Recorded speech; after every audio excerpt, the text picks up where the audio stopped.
Welcome to day 4 of DC Startup Week. Thank you for everyone for joining us and being here today. We're coming to you live from WeWork in downtown DC in the Rhode Island location. I'm Rachel Kretsky, one of the organizers of DC Startup Week. I'm the founder of a tech startup, UPace, and this is... Guys, I'm Corey Lawrence. I'm also one of the key organizers with Rachel of DC Startup Week, and I own IRL Agency. One of the things that with DC Startup Week, putting on a 5-day conference every September focusing on building and elevating the startup community in the DMV region.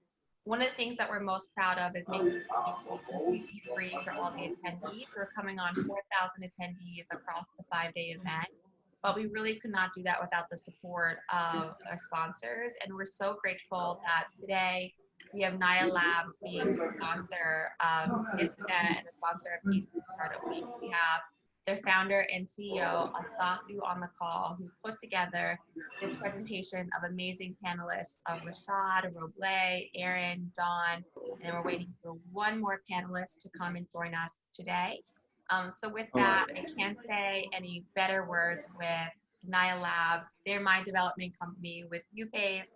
To have an honest developers that are honest with their time and always be so supportive. So Asafu, I'm completely grateful for you and how you've helped us grow UPace into more rec centers and clients. Thank you so much. I really appreciate that. So with that, I'm going to welcome first Asafu to the DC Startup Week stage. Excellent. Rachel, thank you so much for that wonderful introduction. Hello, everyone. Thank you for joining, and it's a real pleasure to be sponsoring this event, this powerhouse panel, which I think is going to be some really enlightening and exciting conversation.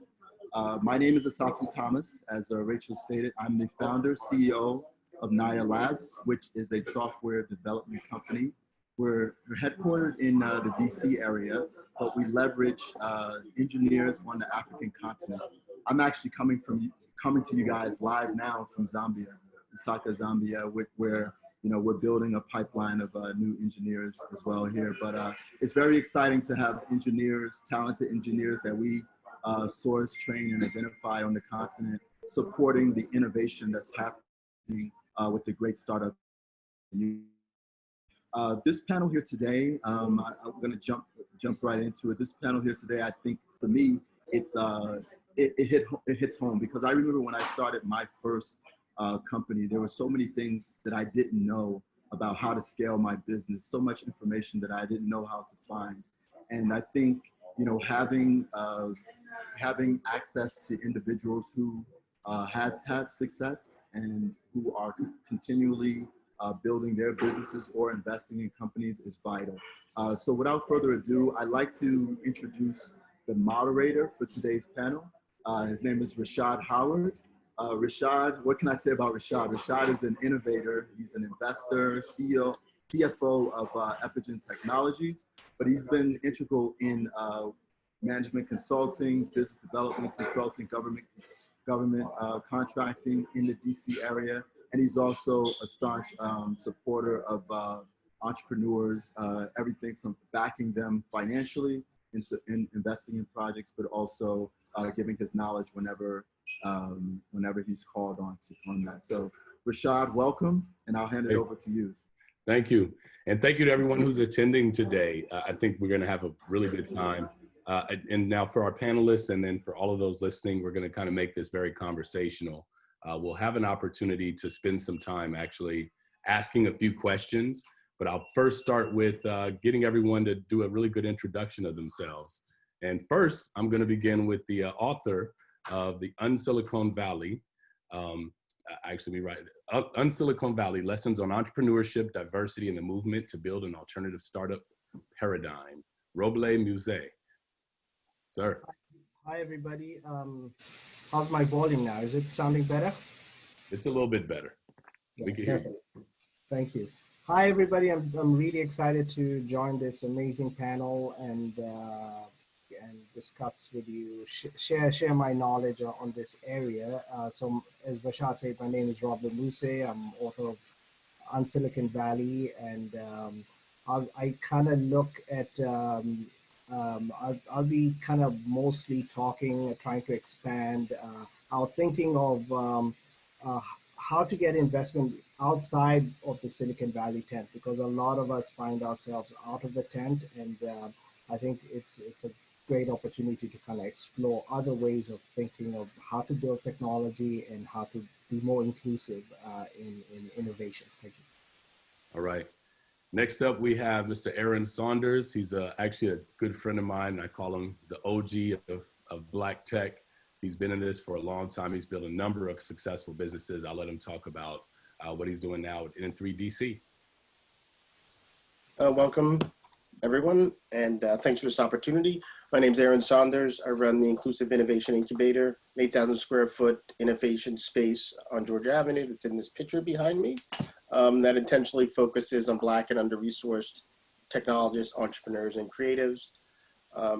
I also run a web and mobile development firm that specifically focuses on two things: trying to be a resource for those same set of entrepreneurs who are looking for technical resources to help them with their solution.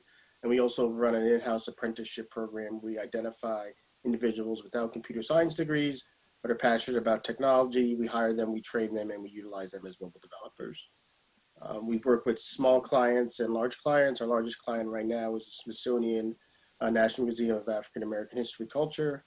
We launched their mobile solution with the launch of the museum and have been their partner since then. What's up? Thank you, Aaron. Next up, we have Dawn Myers with us today. She's the founder and CEO of The Most. And Dawn, could you please give us a wonderful introduction about your background? Thank you so much, Rashad. I am founder and CEO of The Most, which is a hardware startup that kind of straddles the femtech and afrotech space. And in addition to that, I am director at Veneta Project, which is a 501c3 that connects women to capital and resources in the region. Fantastic. And I believe our other panelists, I saw Michael Akindele try to join just a few moments ago. We'll keep an eye on. Ehime is here. Is she? Is she unmuted? Yes, I am. Ah, perfect. Ehime Eigbe-Akindele, founder and CEO of SweetKiwi. Can you please give us a quick background and tell us about yourself? Yes. Hi, everyone. My name is Ehime Quinelli. I'm the founder and CEO of SweetKiwi. SweetKiwi is a company that makes the best tasting whipped frozen Greek yogurt in over 6 SKUs. We're in several grocery stores across the DMV, including Whole Foods. And we launched last year, and we've been able to scale our startup very quickly. Good stuff. And so today's topic is take your seat at the table. Asafu and I actually were talking about this as we were attempting to sort of build an agenda for the conversation. And I was really happy to get all of you as panelists, because I feel like with your backgrounds, you've actually had an opportunity to sort of understand what the startup life is like. You understand all of the myths, all of the BS, all of the things that you were chasing early on, and in terms of understanding how do we go and get funding as soon as you get an idea. Now it's time to go raise money. And you also understand the process of going through the work of building a sustainable business, finding revenue, finding customers. And so on that, I'm going to start with you, Roble. You in your book, you talk a lot about some of the very dismal numbers and startups in general. I'd love for you to just give a little bit of background on that, on how difficult it is to raise money, and then the value of building with a sustainable business model.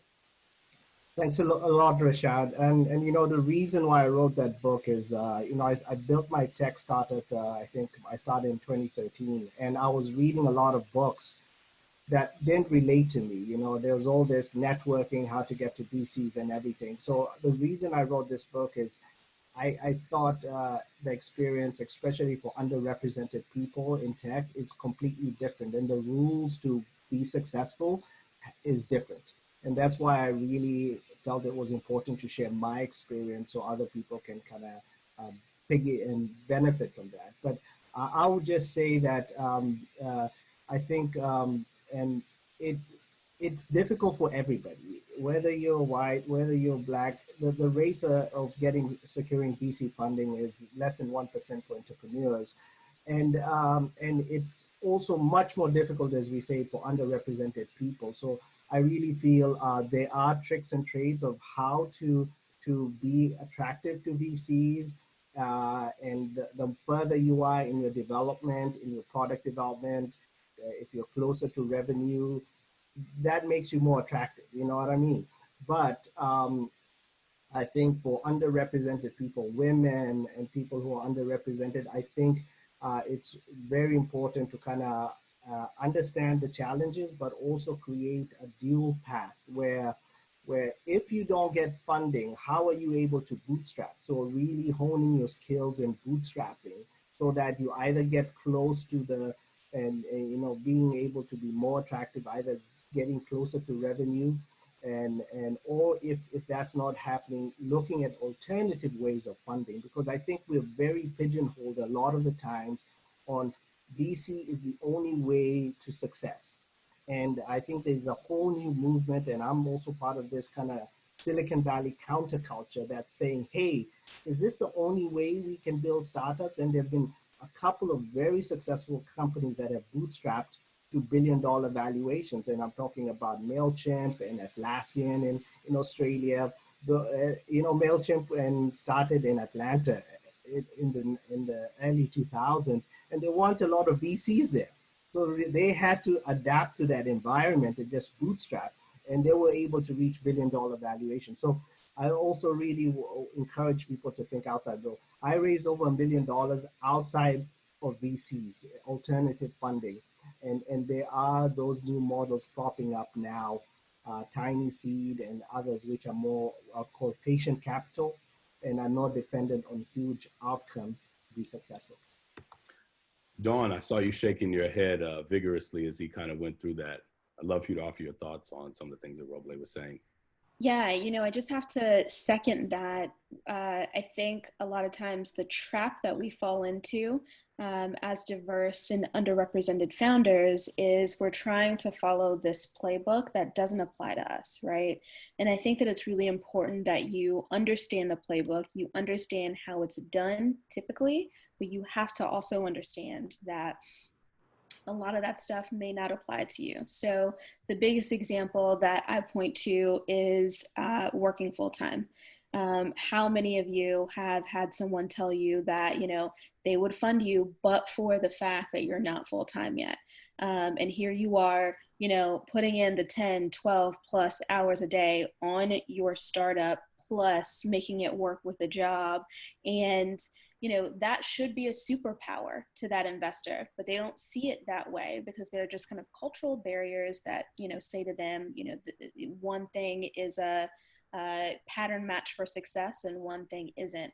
And it's really incumbent upon us, right, to be able to have that sense of self and to know, all right, I got to feed my kids.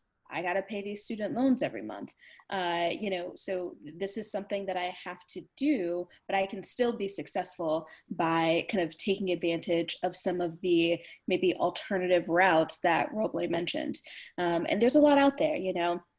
There's revenue-based financing, there are pitch competitions, there are grants. I mean, the list goes on.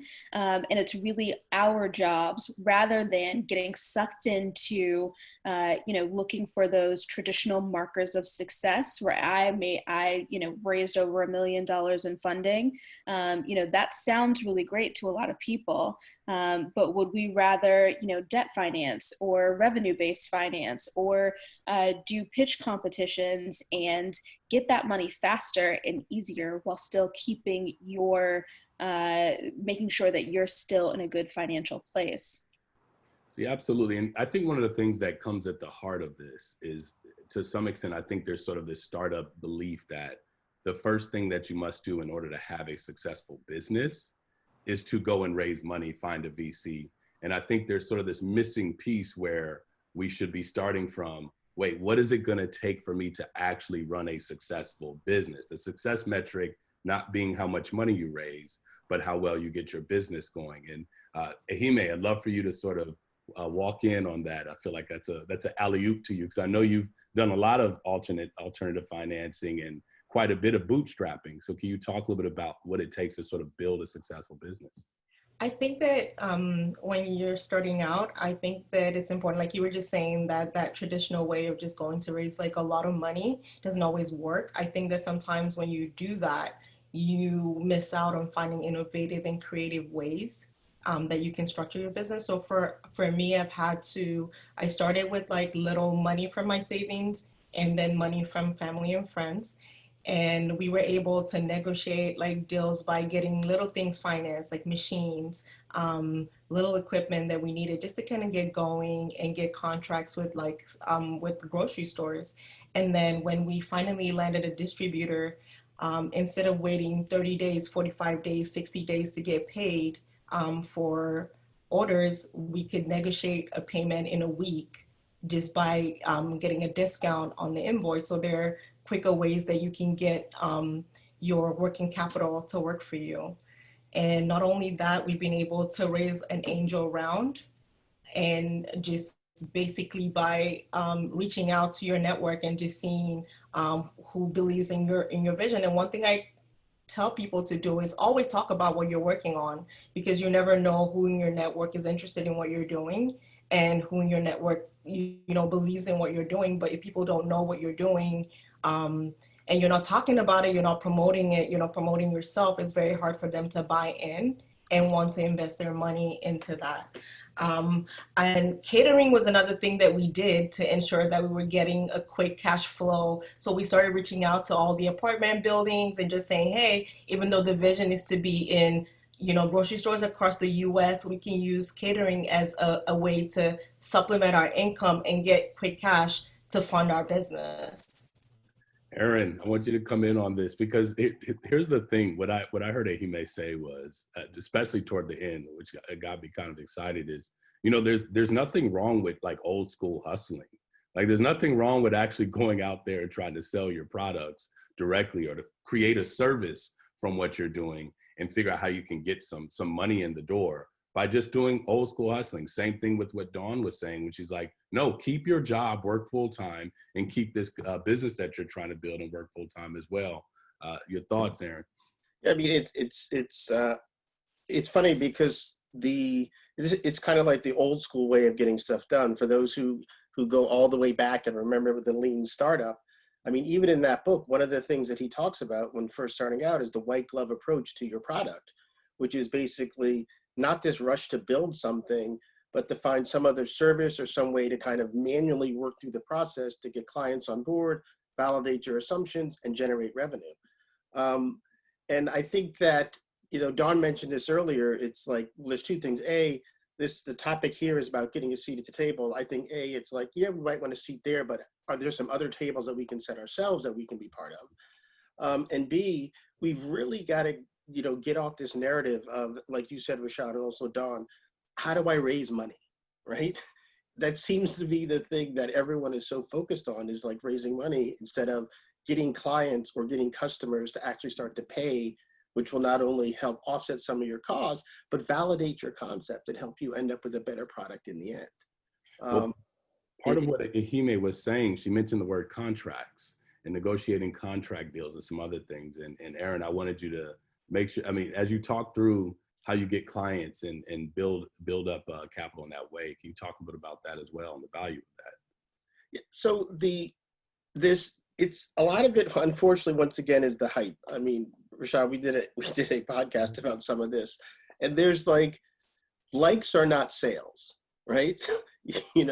There's this overemphasis, unfortunately, on this social kind of influencer movement, instead of like, I apologize if I messed up your name, Ehime said, which is like, do what you got to do to pay your bills, right? Because along the way of paying your bills, she's able to do these other things so that when she is asking for money, as they say, she has the receipts, right? She has demonstrated the successes.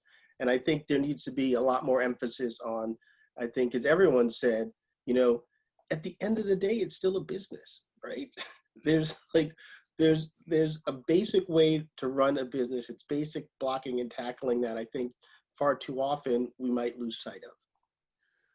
So, Roble, you in your book, you talked about looking for people telling you that you needed to build within your network. And Ehime talked about how she went through family and friends, had an angel round, and found so many people through the network. What are your thoughts on, you know, when you have a crappy network, or you believe you do, or you don't know how to go? How do you manage through that? I mean, definitely. And for me, I really drank the Kool-Aid. I was hooked up on tech blogs, and you know, the measurement of success, I am because I got funded.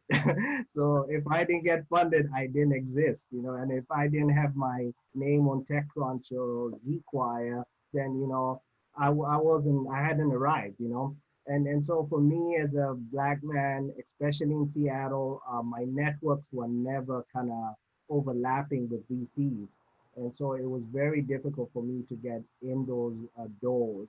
I think the networking is important. We have to be pragmatic and honest that there are some businesses that you're pursuing that would require VC funding. Yeah. So not all businesses can be bootstrapped. And that's also something that you need to kind of think about. If you're in a reg tech or in a healthcare type technology-based business, that has a lot of barriers of entry and initial capital costs, which are high. That's something you really need to program and position yourself to get VC funding.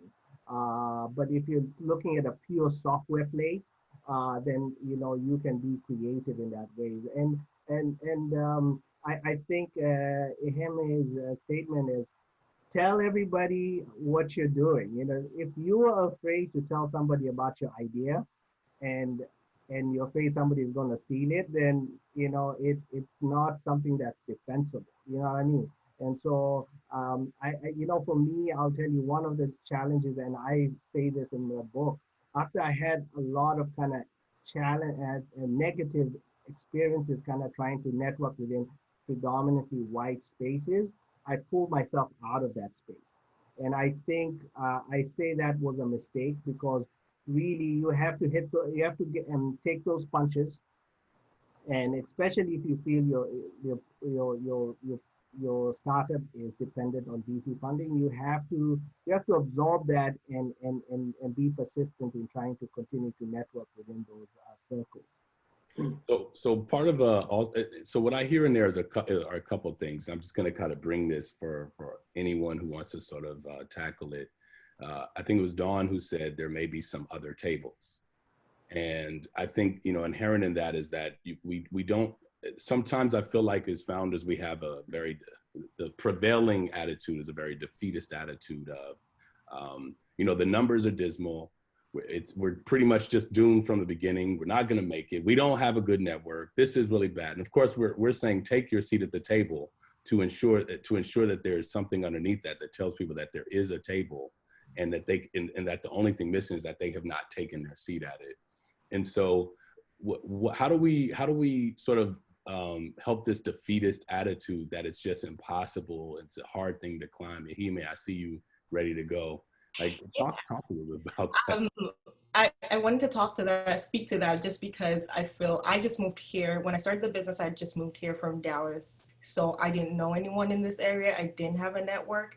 And there was so much to learn about how to do business in the DC area.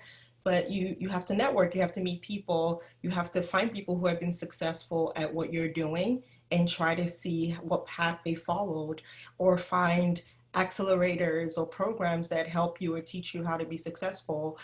For me, I applied to join the Union Kitchen Accelerator, and I was successful. So we were able to have an incubator space, a learning space, to learn and grow and understand the business that we're in the region that we're in. So I think that if you keep working at what you're doing and you just keep pushing and bootstrapping and looking for new ways, people would invite you to the table at the end of the day. I think that you can be doing your own thing, and then it gets to a point where they're desperate to have you at the table. And then you can set your own rules for coming to that table. I think that you just have to keep working and keep your head down, have the ability to be like water. So water is the strongest element because of its persistence, not because of the strength. You just have to keep going. You get denied 5 times, you come back a 6th time, and you come back even stronger. When we got into Whole Foods, one of the feedback that we got was that we kept pushing, we kept coming back, we kept fixing everything that they said wasn't working. So you bring up a number of things there about what I feel like is just overcoming what is also pervasive in our sort of founder world, and that's the founder ego. You said something. You said, you know, it's really important for you to find people who've been successful at what you're doing, and that means that as someone who's working in the space, you have to actually. The work isn't just that you have this revolutionary product that no one else in the world has ever built before, and no one else has ever seen, and you're going to be the first person to make it incredibly successful. There's some level of finding some humility and reaching out to people and seeing them as getting some time with people who've gotten a little bit further than you. Dawn, I'd love for you to sort of throw your weight in on this one.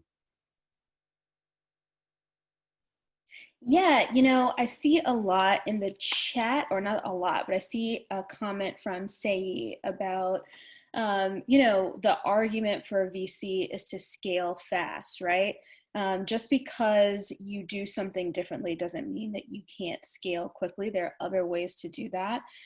First of all, like, let's check the premise, right? Like, is hockey stick growth necessarily the healthiest thing for your company? Yeah, there are certain models that really need that approach, but most models don't. Most models, you know, there's a lot of flexibility there, and we have to check our assumptions and make sure that we are not just falling into this trap of doing what the ecosystem says, you know, the tech stars are going to do versus what's the right thing for your company. So that's the first piece. And then look, to the extent that VC is the most efficient way to get where you want to get, let's think about the disadvantages and the baggage that saddles your company with, right? Like, sure, you may be a candidate for VC, but let's talk about that dilution and what that's going to do to kind of your ownership stake and whether or not that's the best move for you as a founder.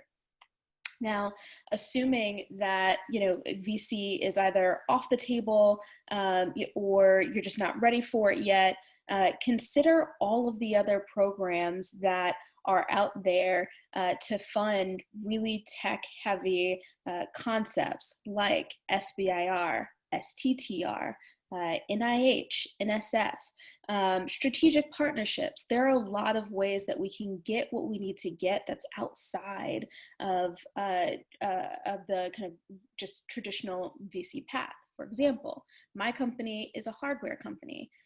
Hardware companies tend to be really capital intensive on the front end. How do I get around that when I don't have a friends and family round?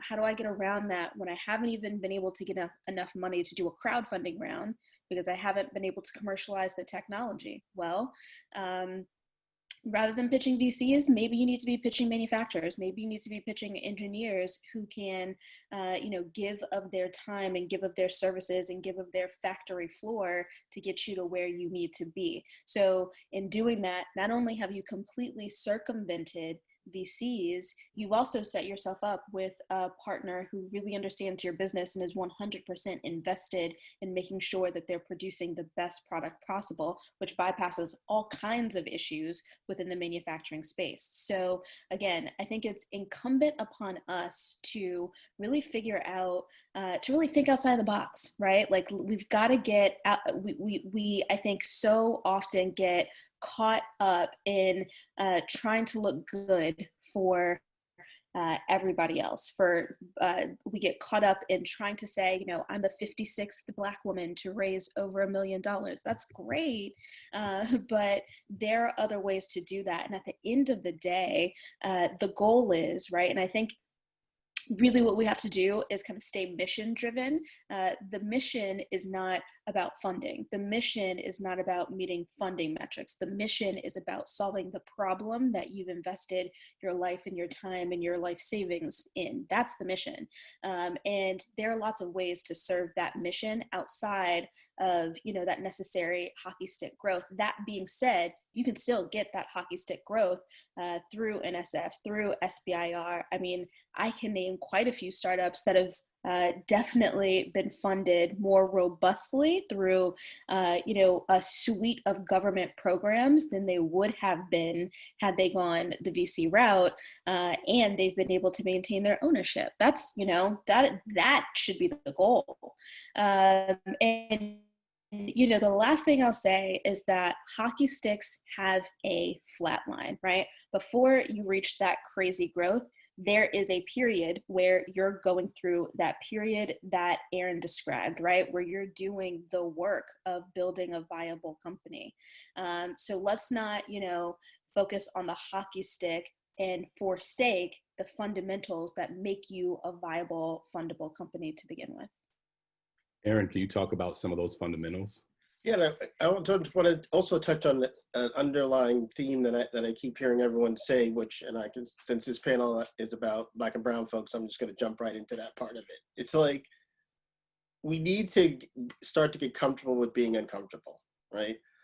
A lot of us are, for an assortment of cultural reasons, which you could probably have a whole other panel on, our comfort zone is hanging with people that look like us, right? Trying to build our social capital within people that look like us. But for certain businesses and certain industries that you're going after, you simply are going to have to grow your network. And you're going to have to take those knocks on the head. You're going to have to put yourself out there. You're going to have to be vulnerable. And you're going to have to talk about your product. Like we run In3 Labs, and the folks, they come in. So In3 Labs are tech-enabled business boot camp. What we do is we try to address the lack of technical capital in our ecosystem by using resources from Clearly Innovative to support tech-enabled businesses by acting as your virtual CTO. And even in 3 Labs, there's folks who are not even comfortable talking about their product. They think the person next to them is going to steal their shit. Steal their stuff. And I'm like, y'all, you need to get past that, right? So you think you're going to get this hockey stick growth and raise all this money, but you don't want to talk about what you're doing, right? You don't want to go out and meet folks who don't look like you, who are in the specific industries that you want to get into, and talk about your product to validate it, to see if it's even worth going after, right? So you're going to invest all this time in something that you won't talk to anyone about, who might be a partner, a client, or whatever. It's like, we've got to shake those shackles and be vulnerable. Risk what we might think is our secret sauce to figure out if it really is worthwhile. As Dawn mentioned, there's definitely other ways to get capital. Like, I started Clearly Innovative with money I made from government contracting, right? And that money from Clearly Innovative, from government contracting, helped me get into the youth education space. And then winning an award from the youth education work we did helped us get the contract to run Inclusive Innovation Incubator. And then the funding that we got, to run Inclusive Innovation Incubator for these initial couple of years have put us on a path to figure out how to scale IN3 across the nation, right? Now, I could have went all the way back to the beginning and said, after my services firm, hey, I want to get into, summer camps and summer workshops for youth around STEM and entrepreneurship, and just started to try and go raise money, right? But, so we need to just be more creative. Like Ehime said, she worked hard. She did the catering, we've got to really just have this man in the mirror moment where we look at ourselves and say, what are we really willing to do to see this be real, versus just blame it on, oh, well, I couldn't raise the capital. It's a really good point, Roble. And you had made a comment, and sorry, I actually read some of some of the items in your book. I haven't finished yet, but you talked about having to build a business and doing it for 3 years with your fintech firm out in Seattle, and having to figure out how to go through this process of making a sustainable business and then still failing, recognizing that is still a possibility. And you even cite that I think the number was 67% of companies who are funded by VC capital still fail. Can you talk about that? If you get funding, that doesn't guarantee that you're going to be successful. And I second everything that Aaron and Dawn have said. And the bottom line is, I think stepping back, it's like we are so caught up in the image of success. Right now, if you talk a lot about any tech startup person who thinks about being a unicorn or the next Mark Zuckerberg, and kind of the new Silicon Valley counterculture is really providing new symbols of success. For example, Zebra Unite now is saying people should focus on building and zebras instead of unicorns. Zebras actual, they're not mythical and creatures, they're actually real life creatures. Plus, they can also coexist in an ecosystem with other zebras. So even now, and you can see the resistance to kind of monopolies like Facebook and Amazon, you know, the antitrust movement is getting strong in trying to break these big companies down. So, and you know, trying to even start from the beginning and saying, what are you trying to achieve? You know, Zebra is first a sustainable company that provides a utility for its customers, a great return. And by the way, it's diverse. And so if you think about building a Zebra, everything around how you're working to get that company off the ground is completely different from if you're thinking about building a unicorn, you know, and you start off from there.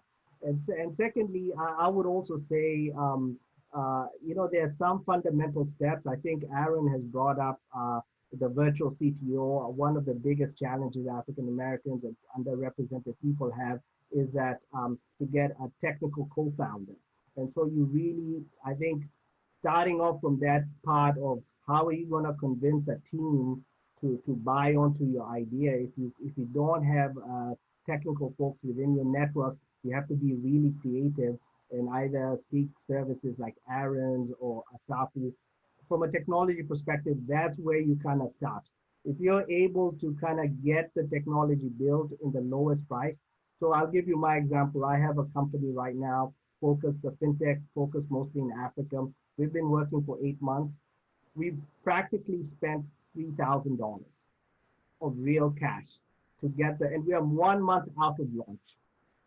So if you're talking about cloud services, it's so cheap. You can build your software on cloud services. My cloud service cost on Google is about $100 a month. You know what I mean? So you really have to think. And for Dawn, talking about bootstrapping and doing it on the side, you can do that. I have a full-time job, and at 6 a.m. I'm switching to my other business and working on that. And there is a social stigma around that, but also that's a class issue, because even white founders who are more affluent and have the resources to just quit their job and take a leap year to pursue an opportunity, you know, that also impacts poor white folks that aren't able to do that. And the reality is the structure as it is not democratizing innovation, and we're so influenced by all these companies, Ubers of the world and the Airbnbs, and we are not taking part in creating that future. And we really have to fight to change that. So it sounds like, and I'm coming to you, Dawn. It really sounds like, it almost sounds like all of you are saying, don't believe the hype. That there's sort of this this propaganda that exists that has us going down these rabbit holes of doing activities and participating in things that have nothing to do with actually building a successful business. They have absolutely nothing to do with figuring out how you're going to scale and be successful. And like even the words you're using, well, you have to do this and you scale your business. These sound like just boring, mundane business principles, things that you just do every day because that's how you're supposed to build it. That doesn't sound like a startup. Like a startup is so much more fun. And it's even the way that we have given it a definition that no one builds businesses anymore. We build startups. And it's just that whole concept it seems like it's all a lie and leading us astray. Dawn, you can come on in. I saw your finger up. Yeah, you know, that's kind of a note that Roble made was really poignant to me, right? Like I think a big barrier that we find is finding technical talent. I know that was a really big barrier for me. I'm in the hardware space. I'm not an engineer or a manufacturing expert. And so how do you do it? And I think, you know, the key for me, and I think that this probably has parallels with everybody else's business, is leaning into what you do have, right? Like, you may not have a dad with, you know, the ability to bankroll $500,000 for your friends and family around, but you've got something, right? Like, whatever it is, lean into that. And for me, it was community, right? For me, it was, we were solving an issue that my audience was completely, rampantly, ravenously excited about. And so how do I use that, right? That's not VC funding, but how do I use that to get to where I need to be? Well, we dug in and we brought people into our process. We went on IG Live. Look, this is what we're trying to build for you. But in order to get there, we need X, Y, and Z. We need a CMO. We need a CTO. We need a web designer. We need all these pieces of the puzzle. And it did not come at once, right? It started with one person who came in who was absolutely completely dedicated to seeing this company thrive, right? Well, then we got to, you know, avail ourselves of her circle and her network. That yielded one more really great technical person. Well, now we've got a couple of technical people on our team. They're, you know, kind of circles together. Got it. Now we have a team of engineers on our team. I'm not paying nobody. Ain't nobody getting paid. And, you know, I'm able to do that because we really leaned into what we did have, which was a mission and a cause that people could really get behind. So I don't know what that is for your company. Like, I don't know what your super strength is, but identify that thing that keeps coming up that you know is your strength and figure out how to leverage that to get what you need. It seems like, well, go ahead, Aaron. I see you jumping in. I mean, I agree 100%. You know, talking about what Roble was saying about, you know, there is, let's just be real, there's a lack of technical capital that's accessible that exists in our community. It simply is a fact. But if you think about what Dawn said about leaning in about what you have, and if you can be extremely compelling about your mission, your product, your commitment to it, people will want to join that team because, you know, we're all selfish. We want to be winners, right? You want to be associated with the winner. And it comes back to a bunch of the stuff that we said repeatedly is like, you've got to talk about your product. If you talk about it with a passion and commitment, you will be able to find people who want to be part of that team and who will want to support you. And like Dawn said, she ain't paying nobody, right? but they're there because she has created a vision and a mission, and she's demonstrated her level of commitment, and other people like, yo, I want to be part of that. And I want to be part of someone who's that committed to it. And, you know, it comes back to, you know, from my Inclusive Innovation Incubator hat on, it's like, we all need to invest in our community, right? And into our ecosystem around entrepreneurship. We all need to identify, you know, who are folks that are getting shit done, and how can we kind of get some of that to rub off on us? And excuse me for saying that.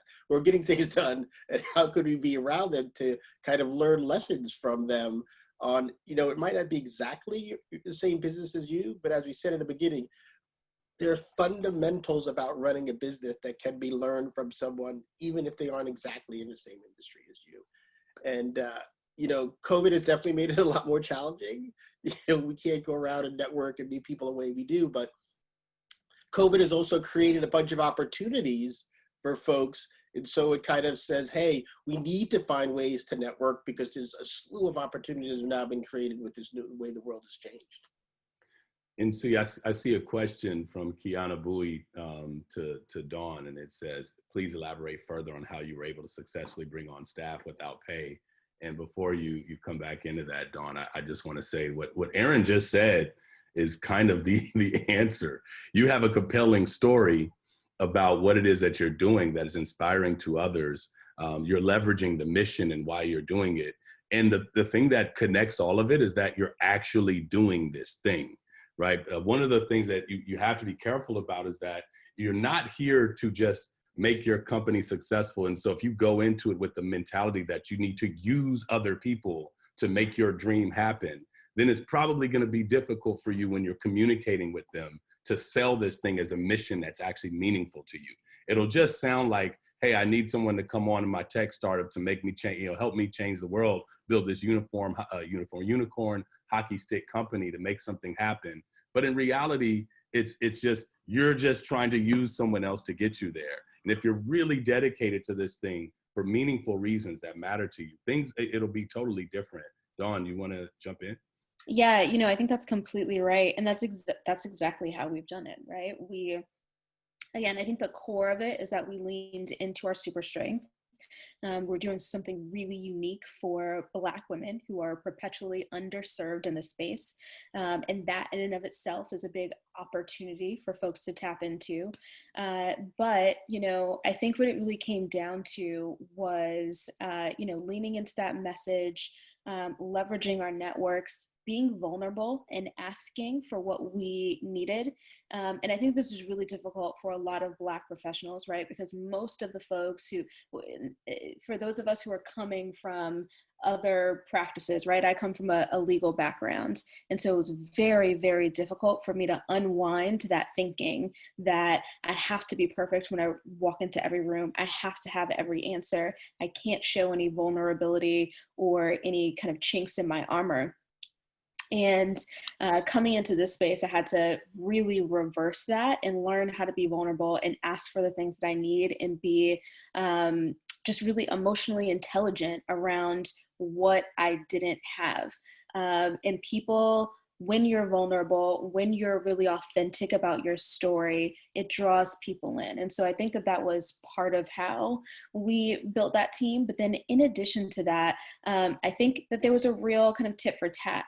We had a lot of really technical people. Right now, we have a team of 3 mechanical, chemical, and electrical engineers with Ivy League degrees who I have no idea how we brought into this. But I think part of it was, understanding your strengths and what you bring to the table as well.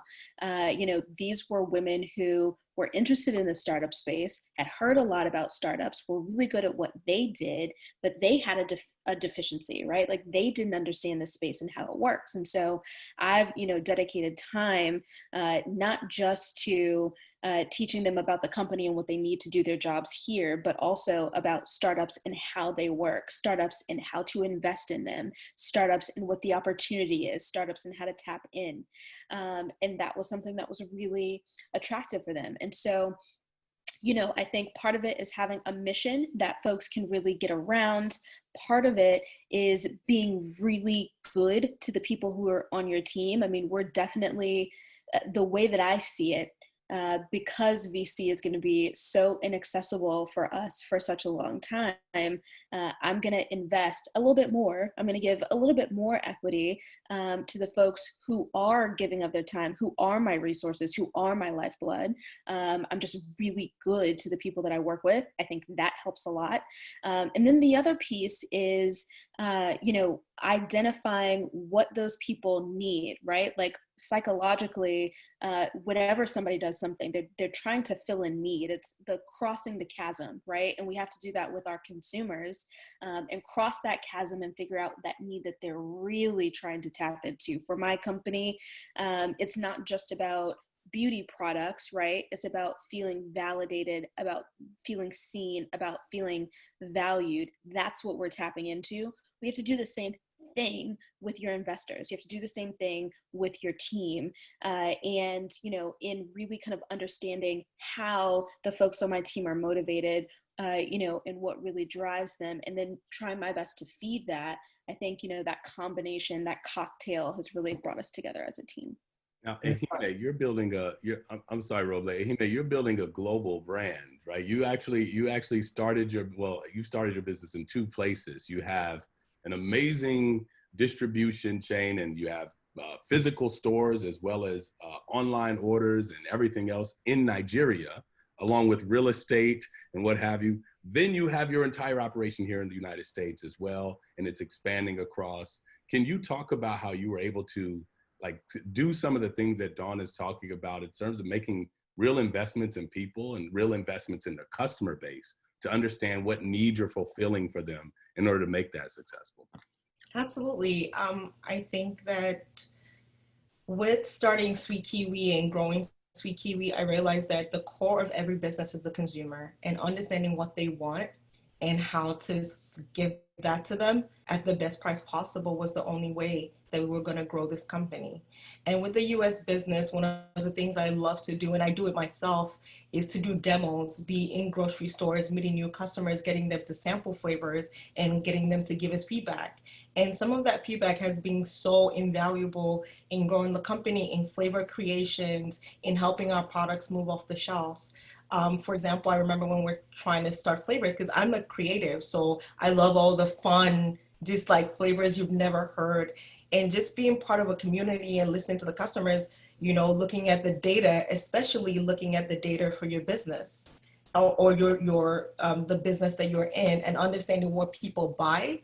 You know, people can tell you, oh, I want all the fancy alcoholic smoothie flavors, the flavors they had never heard of. People always say that, like, but when we were doing catering, we realized that we would take all these like wonderful, very innovative flavors, and people would go like, sangria, that sounds really yummy. I'll just have vanilla. Mm-hmm. You know, so we started learning really quickly, do a vanilla, do the plain flavors, do what people buy. I mean, it's great to have something fancy, but what are people spending on? What does the data say? And so we started listening more to the customers and just growing that and using them to grow our base, and also telling a story that's like really impactful about why I started the business, why it's so important, what need that meets, and understanding how that plays into the customer buying into your business. And growing the business in Nigeria as well. Nigeria was a place that I hadn't lived in, and just going there and understanding that there was a gap. I went there for my brother's wedding, and I realized very quickly that there was a gap in the market. And so I moved really quickly to fill that gap. And I started listening to what customers wanted and what they wanted to buy.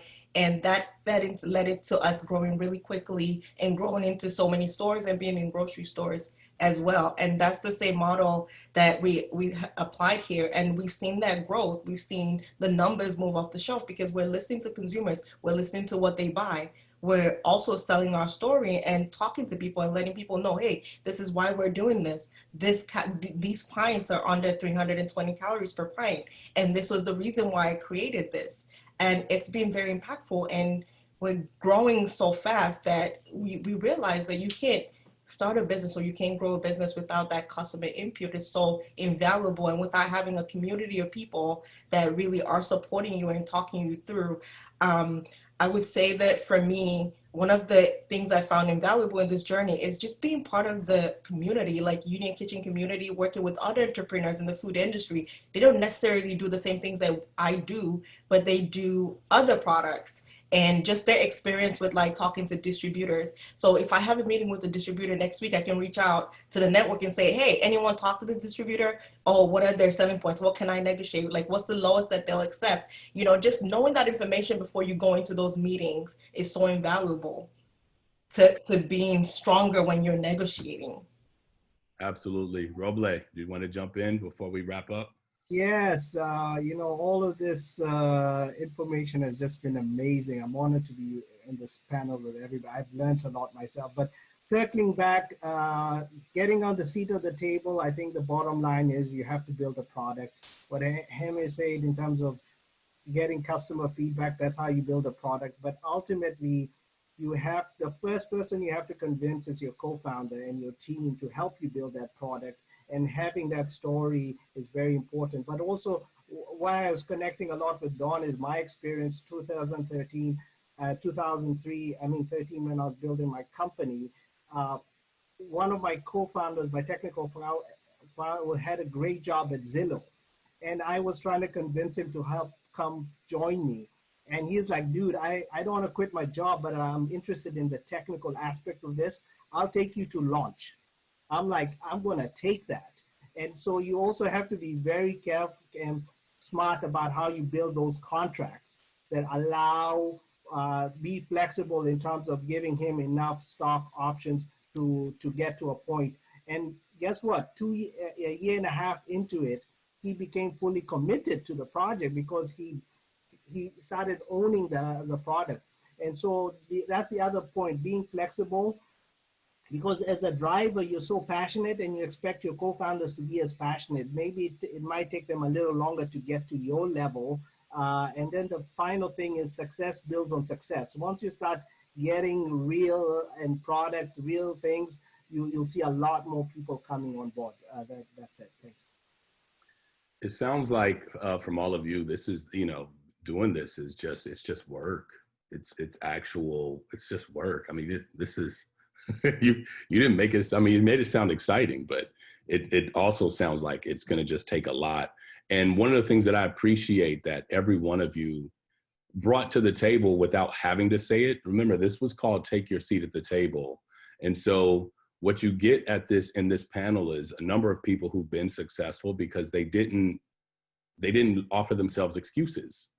They didn't allow the numbers to be a deterrent to their willingness to do old school work, find ways to create capital, and in many ways, just find ways to build their business and to make it work in a positive way for the reasons that they started the endeavor in the first place.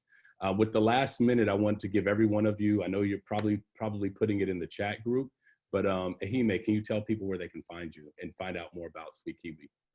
You can find out more about SweetKiwi at our website, www.sweetkiwi.com. You can find us in grocery stores across the DMV, Whole Foods Market, Streets Market, Yes Organic Market. Fantastic. Thank you, Dawn. You can find me at Dawn Does the Most. You can find my company at www.themostcurls.com. And you can find more information on resources at Veneta Project at venetaproject.com. Fantastic. Aaron. You can find me on all the social media platforms at Aaron K. Saunders. You can find In3DC at all the social media platforms at IN3DC. And then I also post a lot of free technical training, which you can find at www.fiwic, which is the futures written in code. You can also find it at that URL. And Roble. Yeah, you can find me at www.unsiliconvalleybook.com, and then on Twitter I'm at unsiliconvalley _Roble. Thank you. And everyone, I am Rashad Howard. You can email me at rashadhoward@gmail.com, or you can go to my website, rashadhoward.com. And on LinkedIn, I'm the guy with the burgundy coat on. So hit me up, burgundy coat and afro. And by the way, Dawn, I need to get up with you and get some of those products for my detangling process. To everyone who tuned in, this has been an excellent panel. I've learned quite a bit. I plan to keep in touch with everyone that we spoke to today. As you wrap up, think all of it, this was a time that was very grateful for me because I'm finally surrounded by, in one single place, people who had passion, people who didn't just believe in if you build it, they would come because I'm just great all by myself, and people who were willing to push past the FOMO, push past the madness, push past the hype, and push past this sort of ecosystem and this stage of belief that all you can do to be successful and define yourself as successful is to come up with an idea and immediately go and raise money. And they didn't value themselves by the amount of money that they were raising at any particular point in time. In fact, they didn't value themselves by their businesses alone. They just valued the product and the endeavor that they were engaged in. Heart, hustle, love, and everything that they can put into it is what is making them successful. And you can do the very same thing. So for all of you who are listening, thank you for this time. And remember to take your own seat at the table. Thank you everyone for being here today. Thank you so much, Rashad, for curating and having a wonderful panel conversation. Also, thank you to Asafu, the founder and CEO of Nile Labs, for sponsoring and putting together this great group of panelists for today. We're in the midst of day 4 of DC Startup Week. We have a full day planned today as well as tomorrow, Friday. We're going into our 10 a.m. sessions, which we have the tipping point, why repositioning your brand and business model is needed of pivoting, as well as starting a business during COVID-19. So I hope to see you on our next set of panels and conversations. So thank you everyone. Again, thank you to our wonderful panelists, Rashad, Aaron, Ehime, Dawn, and Roble. Thank you so much. And again, thank you to Asafu. I'll see everyone soon.